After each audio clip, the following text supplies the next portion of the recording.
Okay, obviously I'm going to talk spoilers here. Daredevil episode 4. In this episode, we start off with Matt Murdock representing a new client. The client is accused of robbery, and it's something very small. It was some fiddle faddle crunchy popcorn caramel. And for a good part of the episode, these two clash, Matt and his client. And basically what you learn in this episode is how the system keeps letting people like him down. He's homeless. He's had a history of troubles, criminal record, and then something small as this can just be a huge problem for him. There's a good line by the client that basically says that the system will pay more for him to be incarcerated than will pay for his food, just to feed him. And so that little bit was good. Also going on, Wilson Fisk continues on his mayor duties. He actually gets a bit of a whiplash because there's this headline that came out with calling him Mayor Garbage or something like that. And the cause of this was accidentally one of his workers, Daniel. And so what the writers did for Daniel in this episode is they did serve him pretty good writing. There's a one-on-one between him and Wilson Fisk. Basically him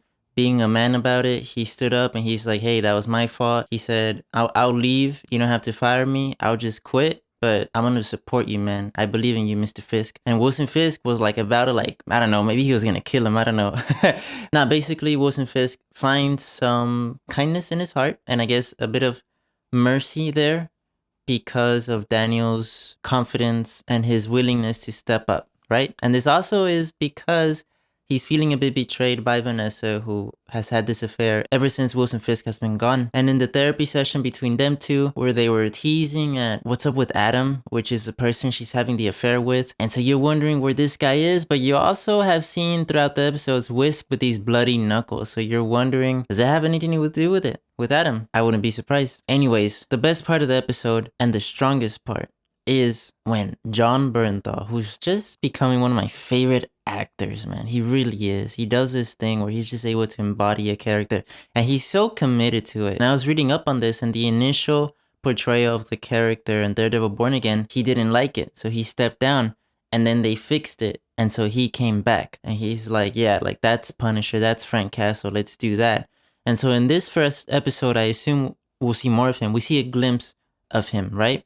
About 2 minutes scene, but the best scene of the show so far, easily. And this is just raw writing, raw acting. And it's just what Jon Bernthal can bring, man, and what great writing can bring. And honestly, the show has not been on par to this level of writing in its entirety. Yes, it's only in its 4th episode, but so far with so many scenes, you would think that they would live up to that, but they haven't, except here. Like, this was very good. And the back and forth between these two, I was just so happy to see it because, man, is it not thought-provoking, Anyways, when these guys see each other, seems like the Punisher's been hunkered down for a little while, just kind of doing his own thing. Obviously, he had nothing to do with the killing of Hector Ayala. And as the scene unfolds, he could just read Matt like a book. He says, you know what? You're not here for my help. You're here for my permission. Basically for permission for Matt to go back to being Daredevil, go back to being the vigilante, go back to, not leaving it all up to the system that he's trying to believe in. Essentially saying, taking it to your own hands, justice to your own hands, and also hinting at avenging Foggy's death. That whole scene, man, like it was great. It was like a therapy session for Matt, because up to this point, you haven't seen him talk about Foggy in that manner, where you could tell he's pushing it all down and he's deeply fighting this internal conflict that he has, and the Punisher, Frank, is just able to get that out of him. And man, some of the line delivery just gives you goosebumps from Jon Bernthal, from Charlie Cox in this scene. Both did great, but Jon Bernthal, wow. When he said, for example, every time I stop moving, I hear my son, I was like, oh, I felt that.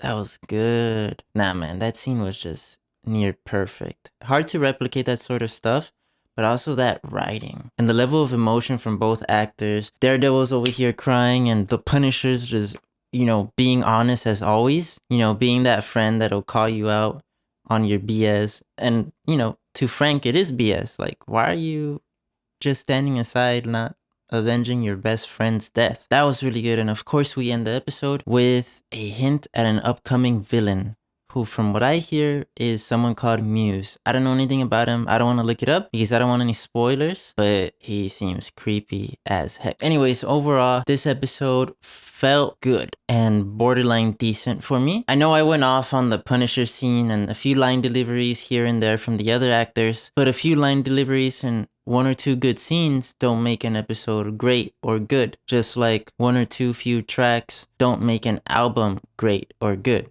Right? Consistency is important. And throughout the episode, it just wasn't. I'm never going to say that one excellent scene surrounded by okay writing makes the episode great. It just doesn't for me. Then you have to measure out the whole episode. I'm expecting more from the show, stronger writing, and so I'm going to keep watching. We'll see how this goes. I think there's only 9 episodes in season 1, I believe. Anyways, let me know what you guys thought. Please subscribe, please like, comment, support the channel, man. Catch you guys next time. Bye-bye.